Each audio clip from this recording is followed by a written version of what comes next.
When it comes to street food, Egypt is known for its wide selection of traditional meals.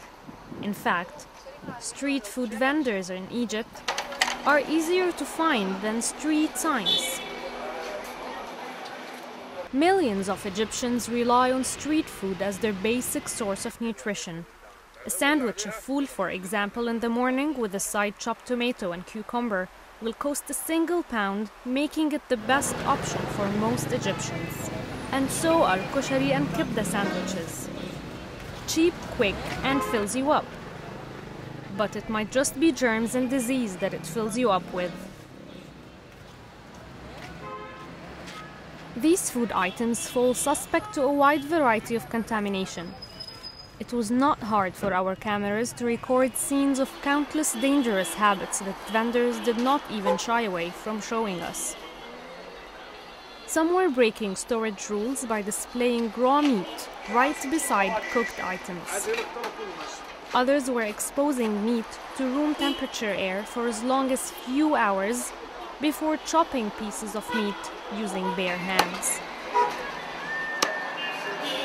Ahmed works on a food cart in one of Heliopolis streets. He prepares the sandwiches while Yusuf assists him with cleaning.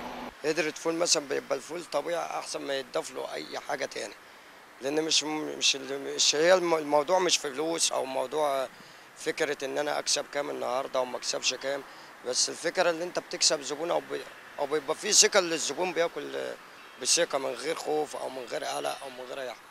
Although Ahmed wore plastic bags inside out as gloves when serving customers during our visit, he did not do so well when it came to handling money, then bread directly with bare hands. The stainless steel were also picked with bare hands and rinsed in buckets rather than running water.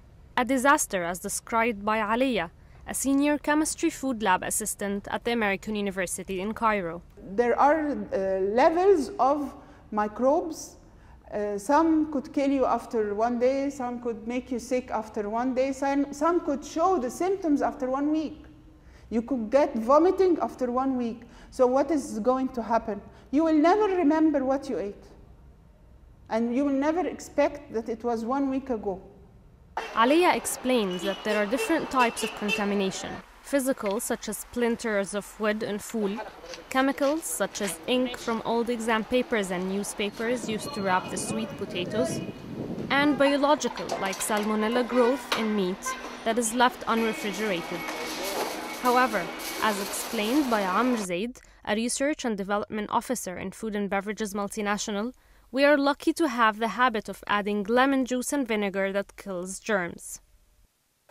We're a third world country. We're actually struggling to push the big companies and big names to stick to the food safety practices because it costs money. So it's very hard for the country or let's say the government to control the shops in the sideways and very narrow streets all over Egypt. We gathered samples from various carts and shops across town to assess the damage, but no lab agreed to conduct a study. We were, however, able to find one strand of hair in one of 4 koshari samples which belonged to a famous shop, not even a street cart. So who exactly is responsible for all this? You might be shocked to know that until this year, 2014, Egypt has no single official entity for food safety matters. This clearly results in conflicting and confusing structures, leading to catastrophes as described in many headlines. A National Food Safety Agency project was initiated in 2007, but never completed until this day. Shocked? Wait till you hear this. Some, like the head of the veterinarian syndicate, actually called for demolishing the project on the basis that it will boost the imports at the expense of local production instead of serving the nation. We as people of the country and as media people, and I'm talking to this message to reach media people, they have to teach people how to prepare food safely and clean, and the government should make more food inspectors. They should hire more food inspectors. And these food inspectors for restaurants must be trained, which is not the case, must be very well paid, and must put punishment, rules, what do you say, like penalties, but it's not money, not paying money. You should be put to jail. You should be sentenced something because you hurt people. So the risks are known to many. Despite this, many still continue eating from the street, naively believing that the more you're used to street food, the stronger you are immune to it. هو حتى في الشارع أنا شايفه بيتعمل إزاي، إنما جوه في الجانك فود في الماكدونالدز والحتت دي ما أنا ما أعرفش الأكل بيتعمل إزاي جوه أو في إيه في الستورج روم عنده أو أي حاجة. فأنا مع الأكل في الشارع، ما عنديش معاه مشكلة. ما ينفعش أجيب أكل من الشارع.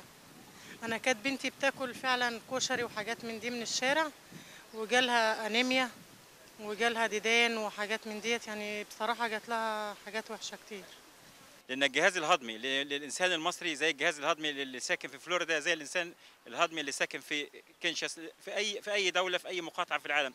لكن القضية تختلف، إن المصري ده يعني مش عارف ياكل إيه، ومش عارف جسمه محتاج إيه، ومش عارف إيه التبعيات اللي يجي من ورا الأكل إيه. لكن ما فيش حاجة جسمه ياكل الزلط ومش ياكل الزلط، كلام فاضي. The right to safe food is undeniable according to the United Nations Human Rights Declaration. This might be a basic fact that's taken for granted, but being aware of it by consumers might one day pressure the state to implement some serious progressive actions towards creating a future safe enough for our children. Salma Serry, AUC TV.